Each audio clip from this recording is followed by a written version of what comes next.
I must say that walking on sand is a lot harder than walking on a paved road. It's quite a challenge and very tiring after a while, but yeah, it's good exercise.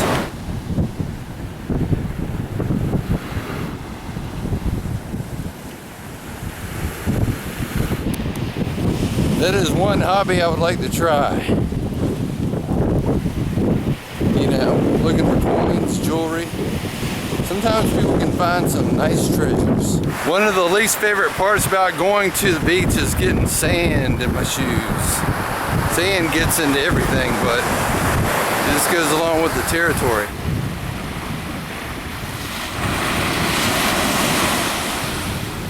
Must say I did work up a sweat. It's pretty hot today.